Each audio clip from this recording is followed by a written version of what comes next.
반갑습니다. 오늘은 예수의 발에 향유를 부은 마리아라는 제목으로 말씀드리겠습니다. 요한복음 12장 3절에 보면 마리아는 지극히 비싼 향유 곧 순전한 나드 한 근을 가져다가 예수의 발에 붓고 자기 머리털로 그의 발을 닦으니 향유 냄새가 집에 가득하더라. 살다 보면 받은 바 은혜를 크게 갖고 싶은 마음이 들 때가 있습니다. 하나님께도 마찬가지입니다. 은혜 받은 자의 마음, 크게 감사하는 마음이 있습니다. 마리아는 예수님께 은혜를 받은 여인이었습니다. 예수님의 주옥과도 같은 말씀을 사모하고 은혜로 눈물을 흘렸던 마리아였습니다. 예수님이 죽었던 오빤 나사로를 살리셨을 때 큰 감동을 받은 마리아였습니다. 우리 삼남매를 살리셨고 우리 집안을 살리신 예수님이십니다.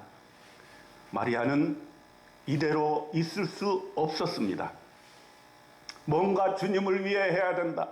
뭔가 주님을 위해 감사해야 된다. 그래서 그는 잔치를 베풀었습니다. 삼남매 집은 좁아서 베다니 나병 환자 시몬의 집을 빌려 잔치를 했습니다.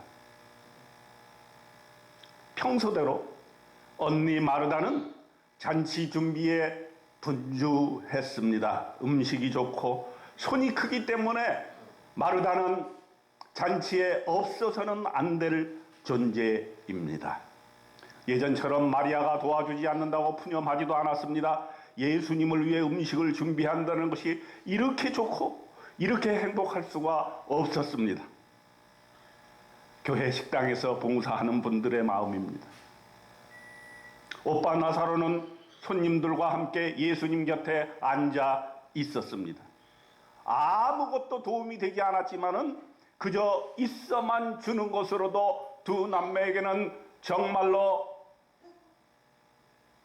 감격적인 일이 아닐 수 없습니다.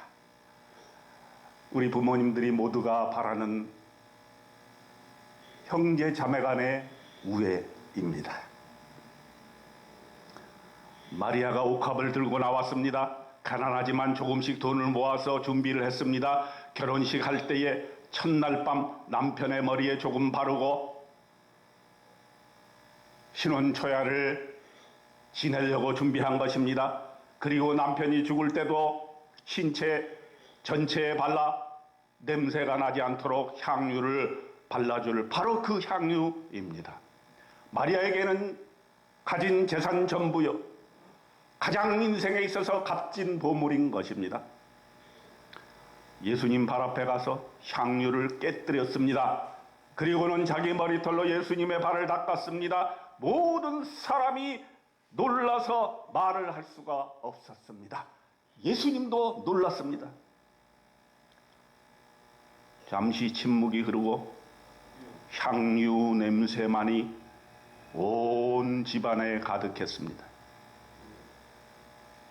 바로 이때 정적을 깬 것은 가롯 유다였습니다. 이 비싼 향유를 깨뜨리다니 정신이 있는 짓인가? 이 향유를 팔면 300데나리온을 받을 수 있다. 한 데나리온은 하루 싹시다. 평범한 노동자의 연봉이 되는 1년간 벌어야 살 수 있는 이 비싼 옥합을 팔아서 가난한 자들에게 나눠준다면 얼마나 좋은 일인가. 여러분, 살다 보면 꼭 이런 사람이 있어요. 맞는 말을 하는데 뭔가 깨름직해요. 가룟 유다의 말에 많은 사람들이 동조했습니다. 제자들도 동조했습니다. 초대받은 손님들도 그렇게 생각을 했습니다. 일순간에 축제와 감사의 분위기는 깨지고 말았던 것입니다. 예수님의 반응이 궁금합니다. 예상을 깨는 엄청난 반전이 일어났습니다. 예수님은 이렇게 말씀하셨어요. 마리아를 가만두라. 너희가 어찌하여 그를 괴롭게 하느냐? 그가 내게 좋은 일을 하였느니라.